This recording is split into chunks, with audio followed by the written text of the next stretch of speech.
예, 이제 외국환 거래법 해설 6번째 시간이 되겠습니다. 이번 시간에는 우리 은행에서, 우리 시중은행에서 하는 외국환 업무를 위주로 해서 설명을 드리도록 하겠습니다. 우선 그 외국환 업무라는 게 있죠. 외국환 업무가 뭐냐, 이게 외국환 업무. 외국환 업무를 보통 은행에서 한다 그러는데, 그 은행에서 하는 외국환 업무가 뭐냐면 사실 송금하고 지급 수령, 이게 되게 많죠. 그 다음에 환전하는 거, 돈을 바꿔주는 거, 그런 업무가 있겠습니다만은 이걸 갖다 법적인 용어로 이렇게 설명을 드리도록 하겠습니다. 법 3조 제1항에 보면은 나와 있죠. 외국환 업무라 하면은 외국환의 발행 또는 매매입니다. 외국환의 발행 또는 매매. 그 다음에 대한민국과 외국 간의 지급, 추심 및 수령, 이게 다겠죠. 그 다음에 외국 통화로 표시되거나 지급되는 거주자와의 예금 금전의 대차 또는 보증, 예금 금전 대차 또는 보증. 비거주자와의 그 예금 금전의 대차 또는 보증. 그 다음에 비거주자와의 내국 통화로 표시되거나 지급되는 증권 또는 채권의 매매가 있고, 그 다음에 거주자 간의 신탁, 보험 및 파생금융 거래인데 외국환 관련된 경우, 이런 거를 하는 것이 그 외국환의 업무다, 이렇게 알고 계시면 되겠습니다. 그 다음에 또 뭐 외국 통화로 표시된 시설의 대여, 뭐 이것도 있겠습니다만은, 이런 업무를 하는 것이 외국환 업무인데, 이런 업무를 하기 위해서는 어떻게 되죠? 이런 업무를 하기 위해서는 충분한 자본 시설 및 전문 인력을 갖추어 기획재정부 장관에게 등록하여야 합니다. 그러니까 시중은행이 이런 외국환 업무를 하기 위해서는 이걸 충분한 이런 기획재정부 장관에게 등록을 해야 되는 거죠. 그래서 이런 거를 이제 등록이 필요하지 않다고 인정하는 대통령이 정하는 금융회사는 그렇지 않느냐. 예를 들어서 뭐 농협이라든지 수협이라든지 우리 그 수출입은행이라든지 하는 경우에는 등록할 필요가 없을 정도로 이렇게 되어 있습니다만, 일반 은행의 경우에는 등록을 해야죠. 그래서 그 요건을 보면은 현재 근데 법적으로 저축은행 같은 데는 외국환은행 허가 안 나가지고 지금 외국환 업무를 못 하고 있죠. 그 저축은행의 그 수건 사업이죠. 사실은 이외환 업무 하고 싶어 하죠. 외국하고 돈 거래, 그래야지 이제 기업에 대해서 거래를, 무역 거래를 할 수가 있기 때문이죠. 무역금융도 가능하고. 그래서 금융위원회가 정하는 해당 금융기관에 적용되는 재무건전성 기준에 비추어 자본 규모와 재무 구조가 적정할 것. 외환 정보 집중기관과 전산망이 그 연결되어 있을 것. 외국환 업무 및 그에 따른 사후 관리를 원활하게 수행할 수 있는 전산 설비가 있어야 되겠죠. 전산 설비는 항상 중요합니다. 그 다음에 우리가 소액 송금 업자 같은 경우에도 전산 설비 가장 중요하고, 지금 환전상 허가 받을 때도 역시 전산 설비가 가장 중요하죠. 그 다음에 외국환 업무에 2년 이상 종사 경력이 있는 자 또는 기획재정부 장관이 정하는 교육을 이수한 자를 영업소별로 임명해서 할 것. 그러니까 이제 영업소별로 그 외환 업무를 이 사람들 보고 하라는 그런 뜻이 되는 겁니다. 이런 거가 이렇게 있겠습니다.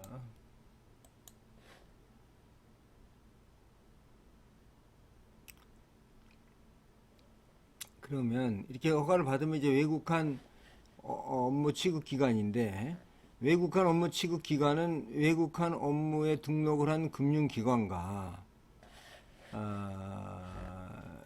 등록하지 않아도 되는 그 산업은행이나 수출입은행 같은 금융기관을 말하죠. 그래서 여기가 이제 금융기관이라 하면은 뭐 금융기관 설치법인데, 요거는 이런 내용입니다. 은행법이라든가 장기신용은행법에 의한 인가를 받아 설립된 금융기관이라든지 이런 자본시장과 금융투자업에 관한 법률에 따른 금융투자업자, 또 증권금융회사, 종합금융회사 및 명의 개선 대행 회사라든가, 그 다음에 보험사업자라든가, 상호저축은행법에 의한 상호저축과 그 중앙에, 신용협동조합법에 의한 신용협동조합 및 그 중앙에, 여신전문금융업법에 의한 여신전문금융회사 및 겸용여신업자, 농협, 수협 이렇게 돼 있고, 기타의 이거 허가를 안 해도 돼. 등록을 기획재정부 장관의 허가를 안 받아야 되는 건 산업은행, 수출입은행, 중소기업은행, 최신관서 이렇게 있습니다. 그러면 이러한 금융기관의 그 외국한 업무의 범위는 어떤가 하는 거죠. 외국한 업무는 금융기관에 한해서 영위할 수 있습니다. 금융기관에 한해서 영위할 수 있고, 외국한 업무를 영위하는 금융기관은 당해 금융기관의 업무와 직접 관련되는 범위 안에서 이를 영위할 수 있습니다. 금융기관의 외국한 업무 취급 범위는 다음과 같습니다. 엄격하게 관리하고 있는 거죠. 그래서 외국한 은행인데, 외국한 은행은 말은 은행입니다. 은행과 등록을 한 시중은행, 뭐 하나은행이라든가 국민은행,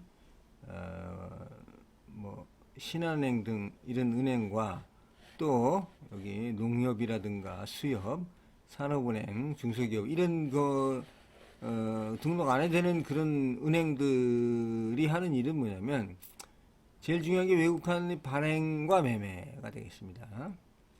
두 번째로는 대한민국과 외국 간의 지급, 추심 및 수령, 외화로 표시되거나 지급되는 거주자와 예금 금전의 대차 또는 보증, 비거주자와의 예금 또는 금전의 대차 또는 보증, 이와 유사한 업무로서 비거주자와의 내국 통화로 표시되거나 지급되는 증권 또는 채권의 매매.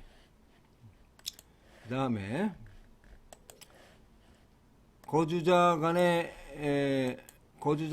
그 신탁 보험과 파생 금융 거래, 또는 거주자와 비거주자 간의 신탁 보험 파생 금융 거래. 이런 외화로 표시된 시설 대여 여기에 있을 수가 있죠. 그 다음에 그 종합금융회사입니다. 종합금융회사는 자본시장과 금융투자업에 관한 법률에 의한 종합금융회사의 외국인 업무 취급 범위는 은행 중에서 요거만 제외하면 되죠. 그러니까 예금하고 자본시장과 금융투자업에 관한 법률에 규정된 업무와 직접 관련되지 않는 수입신용장의 발행과 대한민국과 외국 간의 지급하고 예금만 빼놓고는 똑같이 다 할 수 있다는 얘기입니다.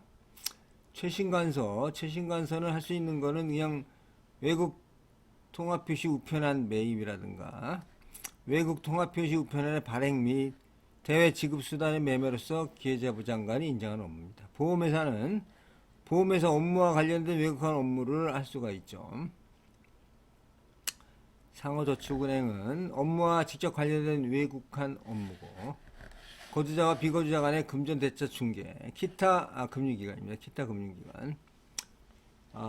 외국한 은행, 일반 은행과 종합금융회사 및 최신관세에 해당하지 않은 기타 금융기관의 외국한 업무 취급 범위는 다음의 업무 중 당해 금융기관의 업무와 직접 관련된 업무로서 고시하는 업무다. 직접 관련된 업무입니다.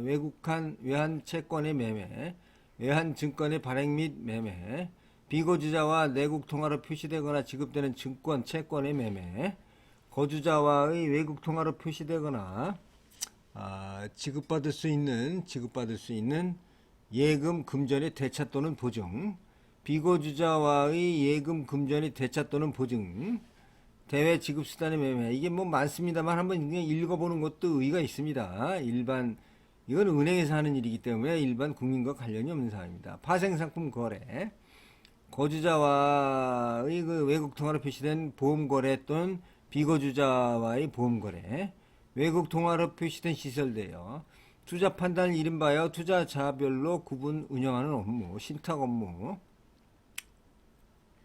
이런 업무 중에서 금융기관과 관련된 업무만 할 수가 있다는 겁니다. 그럼 가장 중요한 것은 외국한 은행인데 시중은행을 생각합니다. 되겠습니다.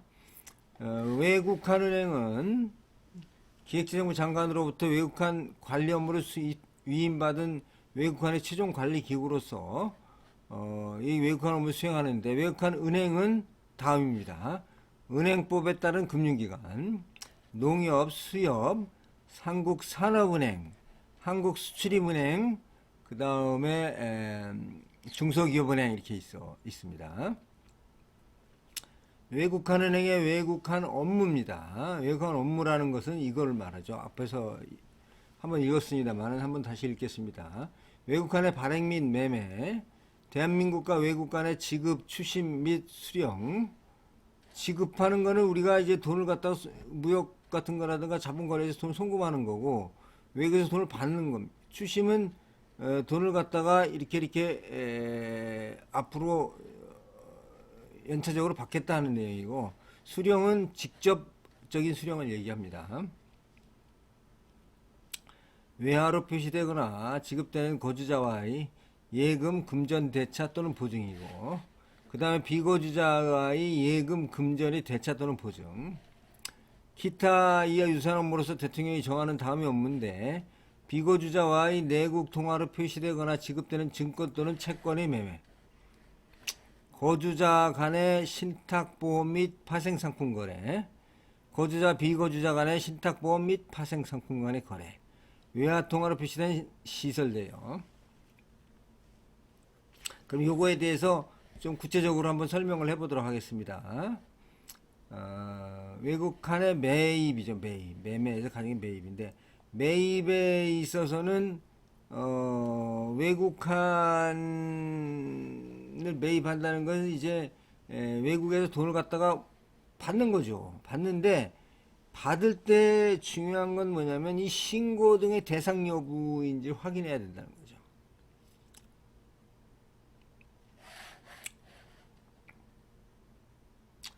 그 외국한 은행이 외국한을 매입하고자 하는 경우, 외국한 은행이 매입자 하는 경우에는 매각하고자 하는 자의 당해 외국한의 취득이 신고 등의 대상인지 여부를 확인 먼저 해야 됩니다. 이게 이제 그냥 뭐 외국한을 매입한다 해서 무조건 매입하는 게 아니고, 이 사람이 돈이 어떻게 해서 이 돈이 생기고, 이런 큰 돈이 들어오는데, 예를 들어서 1,000,000불이 들어온다 그러면 1,000,000불이 왜 들어오는지, 어떤 목적에 의해서 들어오는지, 그것이 사전에 어떤 신고 절차를 밟았는가 하는 것을 확인하는 게 가장 첫 번째 단계입니다. 근데 확인을 하지 않아도 되는 경우가 있죠. 확인하지 않은 경우, 안 해도 되는 경우. 그러니까 이런 경우는 아무 확인 없이 그냥 매입할 수가 있다는 거죠.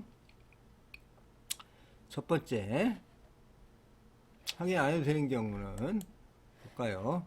20,000불 이하의 대외 지급 수단을 매입하는 경우죠. 20,000불 이하의 대외 지급 수단. 다만 동일자의 동일인으로부터 2회 이상 매입하는 경우 이를 합한 금액이 미화 20,000불입니다. 하루에 20,000불.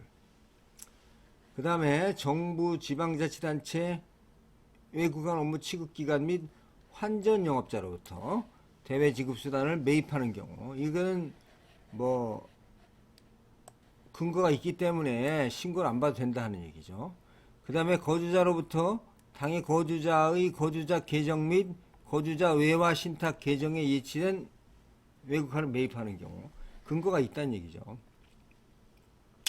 그 다음에 다음에 해당하는 자로부터 대외 지급 수단을 매입하는 경우인데, 국내에 있는 외국 정부의 공간과 국제기구, 근거가 명확하죠.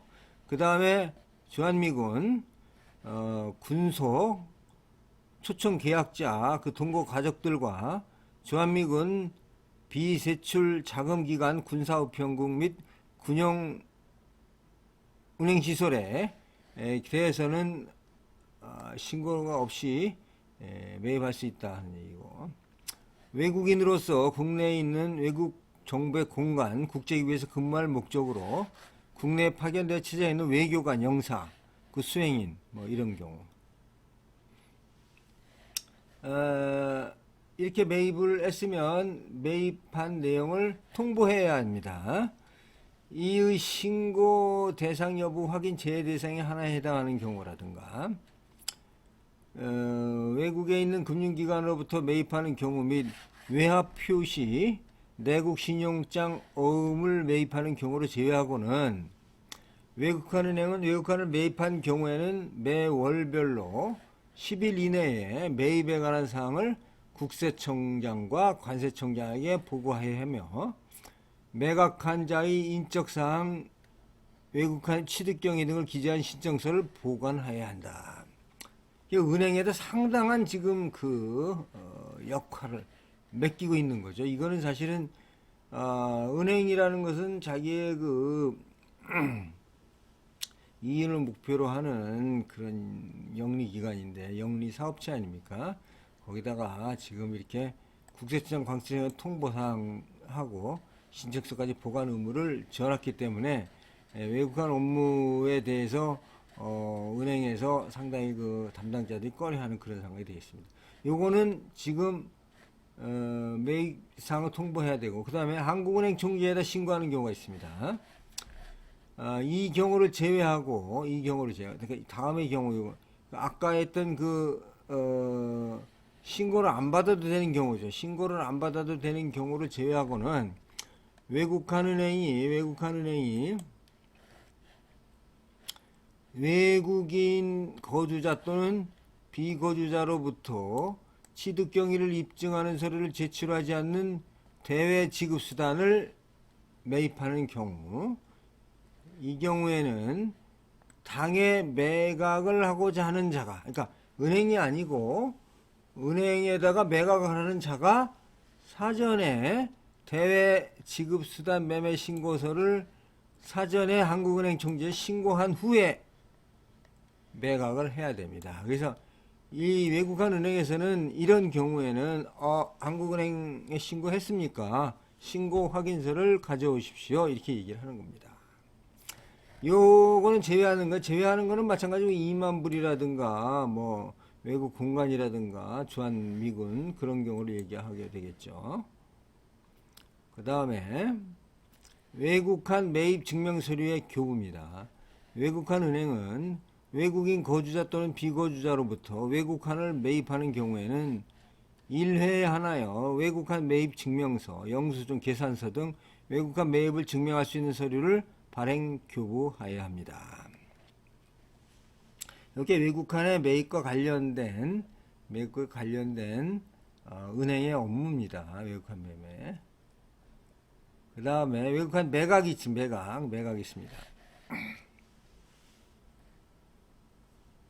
매각은 매각 대상이죠. 매각 대상입니다.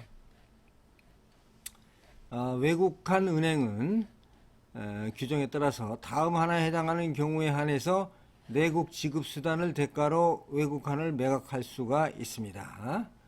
이거를 보면은 어떤 거냐면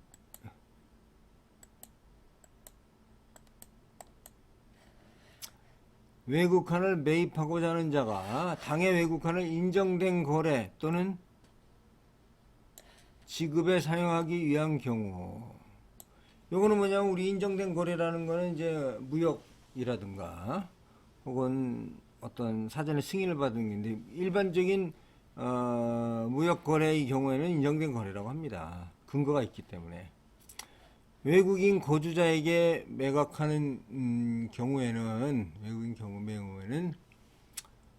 외국한의 매각 금액이 외국인 거주자의 지급 한도 범위 내인 경우, 외국인 거주자를 제외한 거주자가 외국 통화, 여행자 수표 및 여행자 카드를 소지할 목적으로 매입하는 경우, 내국 지급 수단을 대가로 해서 외국한 은행으로부터 매입한 대외 지급 수단을 거주자 계정 및 거주자 외화 신탁 계정에 의해 예치를 위해서 매각하는 경우, 다른 외국한 은행으로 이체하기 위해서 외국한을 매각하는 경우, 그 다음에 소액 해외 송금업자에게 외국 통화를 매각하는 경우, 환전업자에게 외국 통화를 매각하는 경우, 이런 경우에는 할 수가 있고 매각할 수가 있죠. 이게 다 할 수가 있죠. 비거주자한테 할 수 있는 경우로는 비거주자가 최근 입국일 이후 당해 체류기간 및 외국한 업무 취급기간 또는 환전 영업자에게 내국 통화 및 원화 표시 여행자 수표를 대가로 외국한을 매각한 실적 범위 내에서는 다시 외화를 저희가 바꿨으니까 하나로 바꿨으니까 그 실적 범위 내에서 외화로 다시 바꿀 수 있다 이런 얘기죠. 비거주자가 외국한 은행 해외 지점, 현지 법인, 금융기관 및 외국 금융기관에 대해 내국 통화 및 원화 표시 여행자 수표를 대가로 외국한을 매각한 실적한 범위 내에서는 또 가능합니다. 외국에서 발행된 신용카드라든가 직불카드를 소지한 비거주자가 국내에서 원화현금 서비스를 받거나 직불카드로 원화를 인출한 경우는 그 범위 내입니다. 이런 실적이 없는 비거주자는 만불 이내 인정된 거래에 따른 대외 지급을 한 경우 이것도 해당이 되겠습니다. 한편 외국한 은행의 장은 만불 이내 혹은 이해라니까 이해라가 요거죠. 실적이 없는 경우 만불 이내 매입한 경우 요거는 당해 거래자의 여권에 매각 금액을 표시해야 합니다. 다만 100만원 이하에 상당하는 외국 통화를 매각하는 경우에는 그러지 아니하다 이렇게 되어 있습니다. 신고 대상입니다. 신고 대상. 상기 매각 대상에도 불구하고 다음에 해당하는 지급을 위하여 매각하는 경우에는 당해 매입을 하고자 하는 자입니다. 매입을 하고자 하는 자가 대외 지급 수단 매매 신고서를 한국은행 총재에게 신고를 해야 됩니다.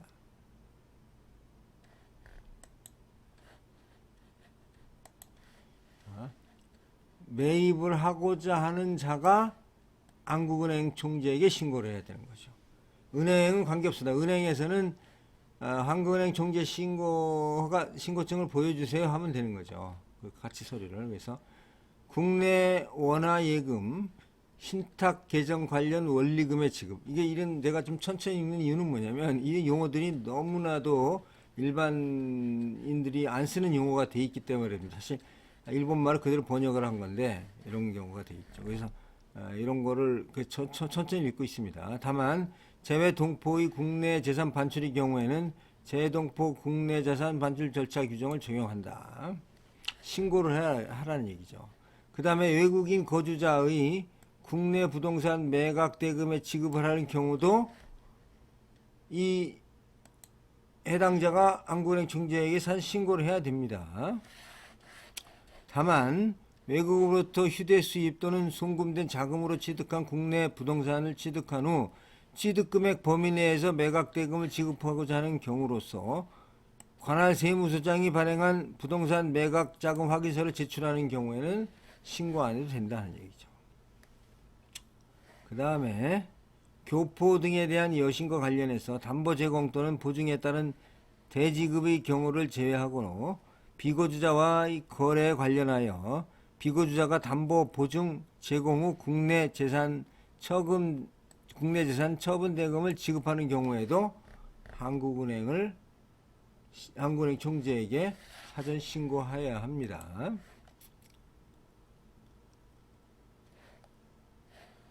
다음의 규정에 의하여 비거주자가 취득한 원화 자금의 대외 지급을 하는 경우도 한국은행 총재에 신고를 해야 되는데, 이거는 뭐냐면 외국한 은행이 거주자 또는 비거주자에 대해서 원화 대출을 하는 경우에 이 대출받을 자가 먼저 신고를 해야 된다는 얘기죠. 국민인 거주자와 국민인 비거주자 사이에 국내에서 내국 통화로 표시되고 지급되는 금전의 대차 계약을 하는 경우도 사전에 이 거주자가 신고를 해야 된다. 금전의 대차 계약과 관련하여 거주자가 비거주자에게 대출하는 경우라든가, 그 다음에 이 보증계약, 신탁, 선물, 그 다음에 부동산 임차, 이런 경우, 또 이 내국 지급 수단을 대가로 지급하고자 하는 경우, 그러니까 이런 모든 경우에는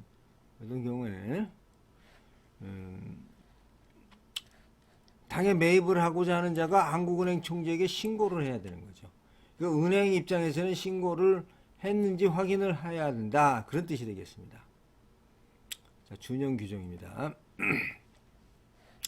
외국한 은행은 거주자 또는 비거주자에게 취득 또는 보유가 인정된 외국환을 대가로 다른 외국 통화 표시 외국환을 매각할 수 있습니다. 그러나 외국한 은행이 외국인 거주자 또는 비거주자에게 취득 경위를 입증하는 서류를 제출하지 않는 외국환을 대가로 다른 외국 통화 표시 외국환을 매각하고자 하는 경우에는 다음 규정을 준용합니다. 즉, 다음의 경우를 제외하고는 외국한 은행이 외국인 거주자 또는 비거주자로부터 취득 경위를 입증하는 서류를 제출하지 않는 대외 지급수단을 매각하는 경우에는 당해 매입을 하고자 하는 자가 대외 지급 수단 매매 신고서에 의하여 한국은행 총재에게 신고를 해야 합니다. 이거는 이제 신고할 필요가 없는 거죠. 2만 불 이하라든가 이런 그 외국 정보라든가 주한미군의 경우에는 신고할 필요가 없다 하는 얘기입니다. 그 다음에 매각 실적 등 증빙서류 제출입니다.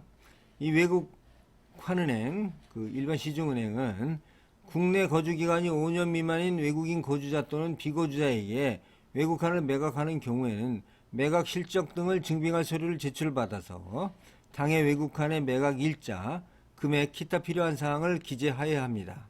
다만 다음에 비거주자에 대해서는 본인의 확인서로 증명서를 가름할 수가 있습니다. 이거는 뭐냐면 계속 말씀드렸다시피 어떤 외교 공간이라든가 파견, 국제기구에 공무원을 입회하는 자입니다. 이런 사람들에 대해서는 본인의 확인서로 증빙서를 가름할 수가 있다, 이렇게 말씀드릴 수가 있고, 다음에 그 국세청장의 통보입니다. 외국환은행은 거주자에 대한 매각 규정에 의하여 거주자에게 동일자 동일인 기준 미화 1만 불을 초과하는 외국 통화 여행자 카드 및 여행자 수표를 매각한 경우에는 동사실을 매월별로 이길 10일 이내에 국세청장 또는 관세청장에게 통보해야 합니다. 뭐 이런 예외 규정은 있지만은 그렇게 해야 된다, 이렇게 말씀을 드릴 수가 있습니다. 그 다음에는 이제 은행 대 은행과의 거래인데, 요구에 대해서는 잠깐 다음 시간에 하도록 하겠습니다. 감사합니다.